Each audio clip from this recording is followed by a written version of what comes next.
Velete, thank you for your love and support. I appreciate you all. Following what happened in Mali on the 25th of April 2026, there is now an official communique telling us the actors involved in the attack that happened. When this thing happened, we all heard names like France and Ukraine, and these names are truly confirmed that they are participators in what happened in Mali on the 25th of April. He also went ahead to tell us how these people are double standard when it comes to the things that are happening to us, because they always claim human right. But when it comes to the people who are truly fighting for the sovereignty of their people, we see that this human right, whatever, is never active. And that the people are very selective when it comes to the condemnation of the activities that are happening in the Sahel. And this is what we always go through as Africans. Internal and external sponsors who provide intelligence, logistical means, and recruit terrorists, or in any case, mercenaries who call themselves terrorists.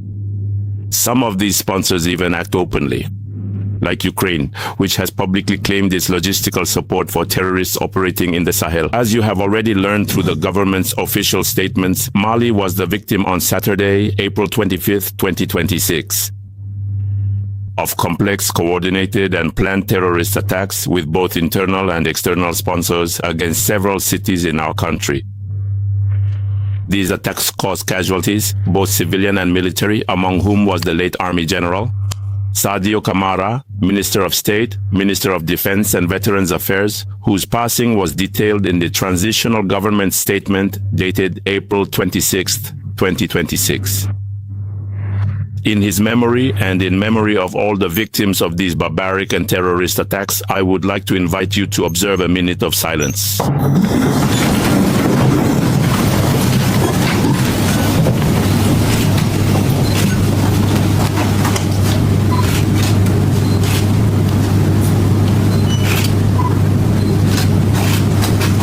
Thank you.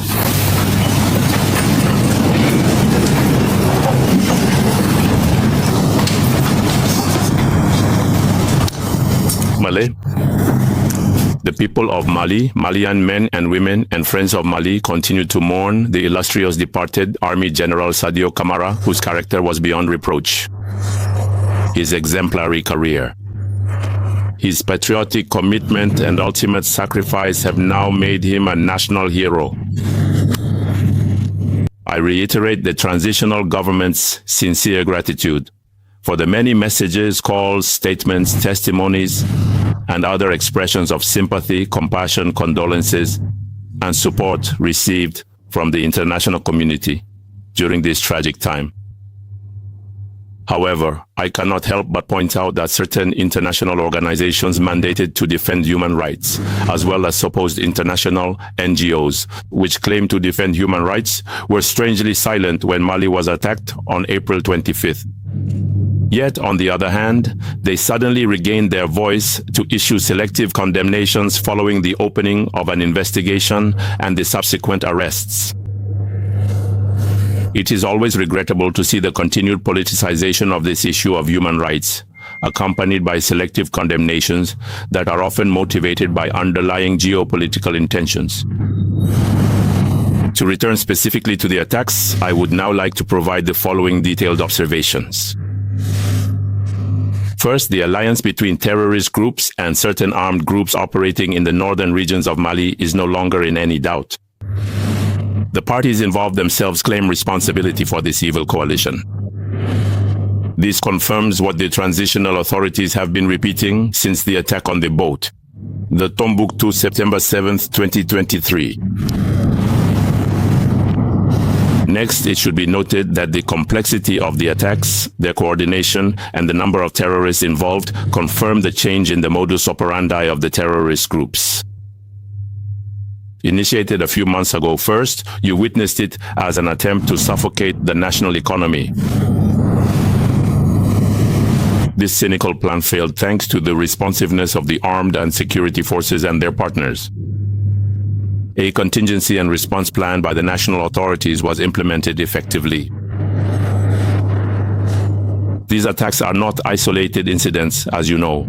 They are part of a vast plan to destabilize Mali and also an attempt to replace the executive branch.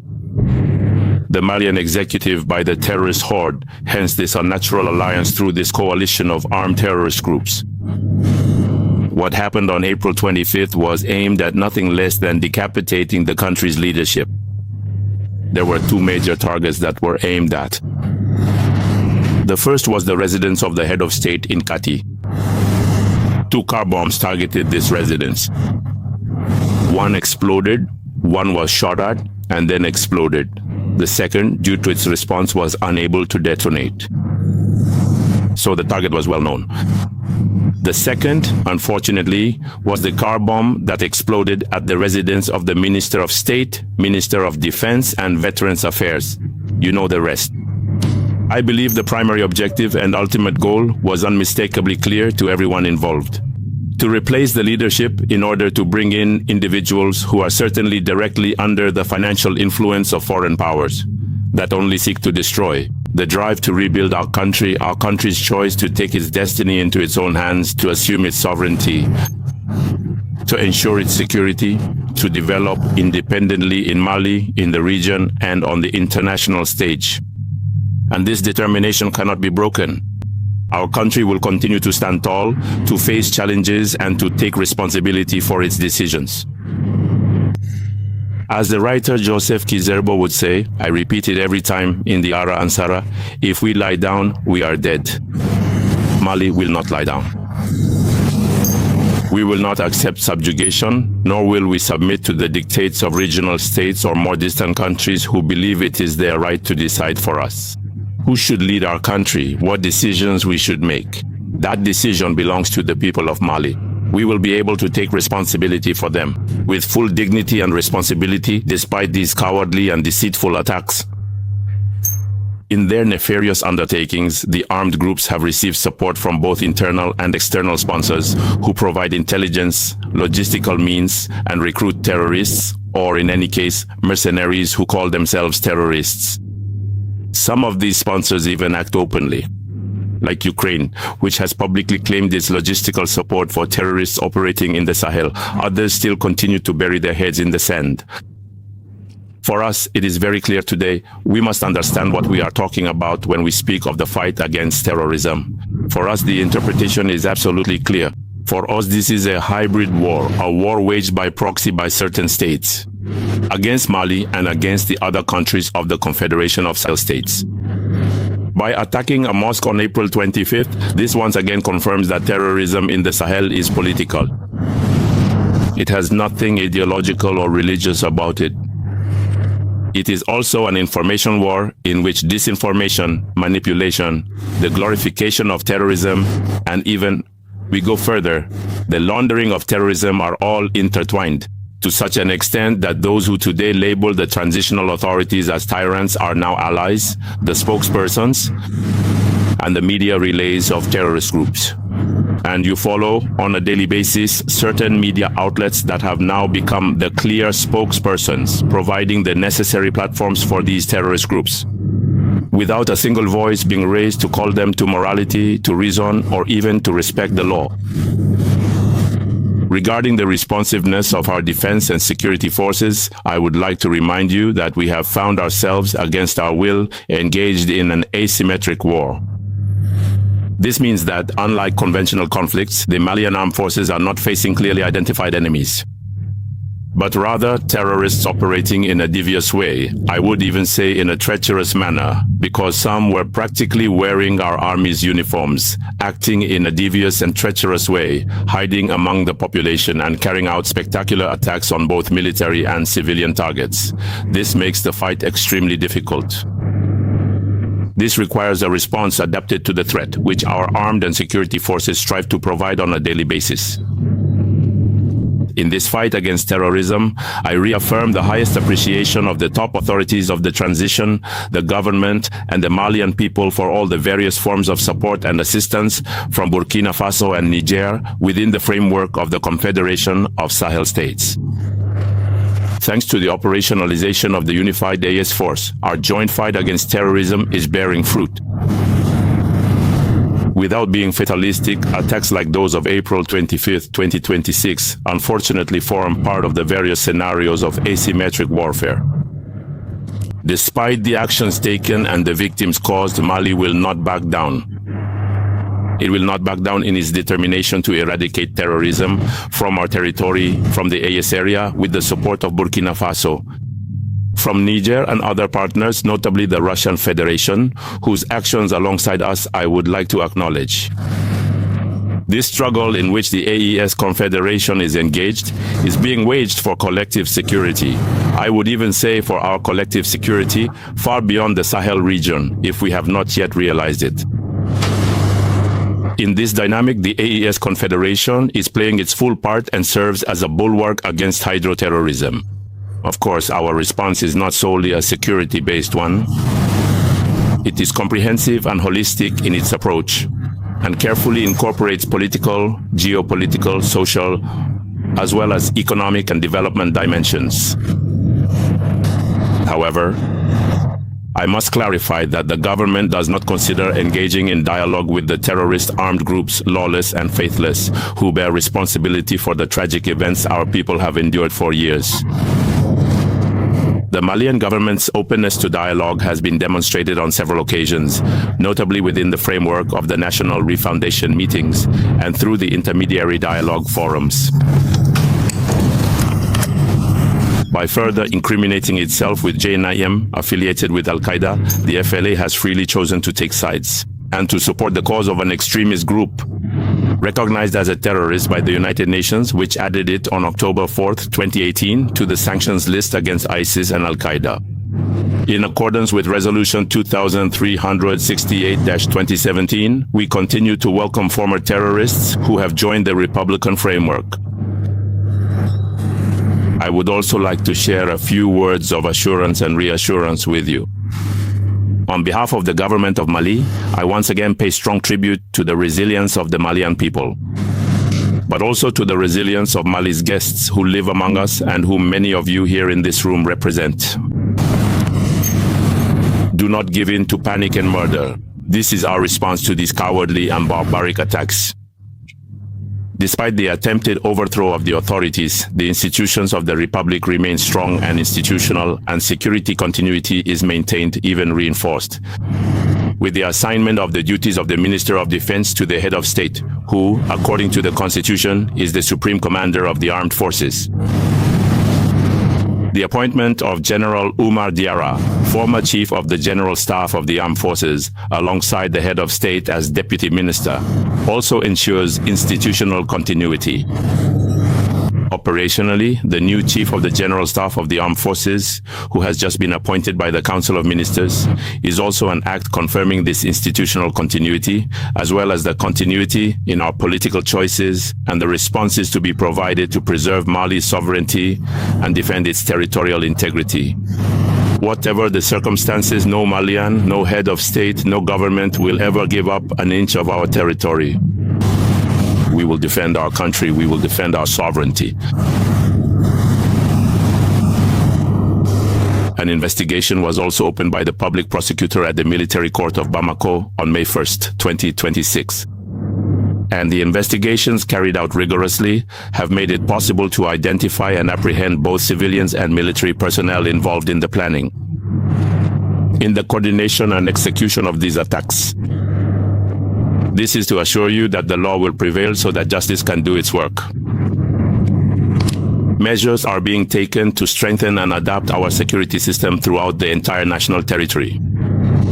These simultaneous and heinous attacks have only strengthened the fighting spirit, determination, and unity of Malians around the preservation of our republic's institutions, as well as the trust of Malians in their armed and security forces. This is an opportunity for me to denounce those countries whose media serve as platforms to spread terrorist messages. With regard to diplomatic and consular missions and the offices of international organizations, additional police personnel have been deployed. Police stations have been instructed to increase patrols around embassies. I will share everything with you in a moment. The contact details of the focal point at the Ministry of Security and Civil Protection, responsible for coordination with diplomatic and consular missions. The government of Mali remains attentive to the needs of diplomatic and consular missions and representatives of international organizations in Mali. And we are open to hearing any specific requests from you. We understand the obligation to protect and assist nationals. The government has exactly the same obligations towards the Malian population as it does towards guests of Mali whom you represent. I simply invite everyone to consider, in doing so, the negative impact of interpretations regarding the content or form of some of these messages on the national security situation and on the morale of our fellow citizens. Regarding our service by airlines, I can confirm to you that enhanced security measures at President Modibo Keita International Airport have been implemented and are ongoing. There are no operational logistical constraints for airlines serving Bamako, and kerosene deliveries are continuing regularly. I will conclude for everyone's attention with a clear message. The armed and security forces are continuing their mission with courage, professionalism, and determination. The state of Mali stands tall. The state of Mali is taking action. The state of Mali is vigilant. Mali has indeed been struck. As the saying goes, Mali may waver, but Mali will not capsize. When it comes to the leaders in Mali, Niger, and Burkina Faso, or anything that has to do with the African, we always see the way these people move towards in solving our issues. Whenever we see a leader that is doing everything possible to secure everything for his or her people, we see how these people always try to do things.